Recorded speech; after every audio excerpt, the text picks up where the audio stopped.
এখন থেকে শিবচরে যে কেউ মাদক ব্যবসায়ী, মাদক সহ যারা আমাদেরকে ধরিয়ে দিতে পারবে, আমার নিজস্ব তহবিল থেকে আমি নিজে তাকে নগদ অর্থ দিয়ে আমি তাকে পুরস্কৃত করবো ইনশাআল্লাহ। আসসালামু আলাইকুম রহমতুল্লাহি ওয়া বারাকাতুহু।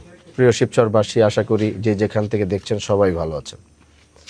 আপনারা অবশ্যই আমাদেরকে প্রত্যাশা করে, বিশ্বাস করে আমাদেরকে ভোট দিয়েছিলেন এবং সেই বিশ্বাসকে রক্ষা করতে গিয়ে অন্যায়, অবিচার, মাদক মুক্ত সমাজ গড়ার অঙ্গীকার নিয়ে আমরা ভোটের আগে আপনাদের দরজার সামনে গিয়েছিলাম এবং সেই প্রত্যাশা নিয়ে এখন পর্যন্ত আমরা কাজ করে যাচ্ছি। প্রশাসনের সহযোগিতা পেলেও করছি, না পেলেও করছি, কিন্তু তারপরও আমরা আমাদের সেই যাত্রা চালিয়ে যাচ্ছি এবং চালিয়ে যাব যতদিন আমরা ক্ষমতায় থাকবো বা না থাকবো। এটা আমাদের কাজ, আমরা করবই। দেশকে বাঁচাতে হবে, দেশের মানুষকে বাঁচাতে হবে, যুব সমাজকে বাঁচাতে হবে। এই যুব সমাজকে বাঁচানোর জন্য আমরা আমাদের জীবনকে বিগত দিনে অনেকবার হুমকির মধ্যে ফেলেছি। আমি একজন সংসদ সদস্য হিসাবেও আমার সিদ্ধান্ত নিতে হয় যে আমি নিজে মাদকের জন্য মাঠ পর্যায়ে গিয়ে আমি নিজে অভিযান করব।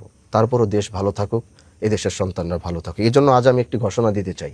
সেই ঘোষণাটি হচ্ছে, এখন থেকে শিবচরে যে কেউ মাদক ব্যবসায়ী, মাদক সহ যারা আমাদেরকে ধরিয়ে দিতে পারবে, আমরা তাদেরকে, বিশেষ করে আমি আমার নিজস্ব তহবিল থেকে আমি নিজে তাকে নগদ অর্থ দিয়ে আমি তাকে পুরস্কৃত করবো ইনশাআল্লাহ। সেই জন্য আমরা চাই এই শিবচরটাকে মাদক মুক্ত করতে। আমরা ইলেকশনের আগেও যেভাবে এই শিবচরকে মাদক মুক্ত করেছি, এই মাদক যুক্ত যারা আছে, সে আমার যদি কেউ হয়, সে যদি আমার লোক কেউ হয়, আমার দলের কেউ হয়, বা অন্য যে কোনো দল, যে কোনো ব্যক্তি, যে কোনো ব্যবসায়ী, যত বড় প্রভাবশালী, আমি হানজালা ওয়াদা দিচ্ছি, আমি কাউকে মাদক রিলেটেড আমি কাউকে কোনো ছাড় দিব না। এতে যদি আমার সর্বোচ্চটুকু করতে হয়, যতটুকু না করলে হয় না, আমি তার থেকে বেশি করব, কিন্তু কোনো ছাড় দিব না।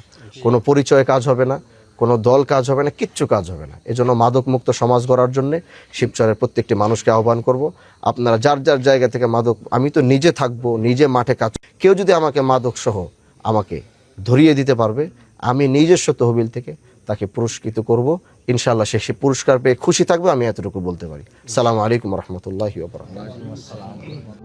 প্রবাসীদের জন্য নির্মাণ হচ্ছে দেশের প্রথম স্মার্ট সিটি, যেখানে থাকছে স্কুল, মসজিদ, হাসপাতাল, সুইমিং পুল, হেলিপ্যাড, পাঠাগার, জিম, সুপারমার্কেট, শিশু পার্ক সহ সকল নাগরিক সুবিধা। মাত্র 30 লাখ টাকা বিনিয়োগে মিলছে আকর্ষণীয় ফ্ল্যাট। প্লাটিনাম ইনভেস্টরদের জন্য ঢাকা বিমানবন্দরে ভিআইপি প্রোটোকল সুবিধা। বিস্তারিত জানতে যোগাযোগ করুন স্ক্রিনে দেয়া হোয়াটসঅ্যাপ অথবা ইমো নাম্বারে।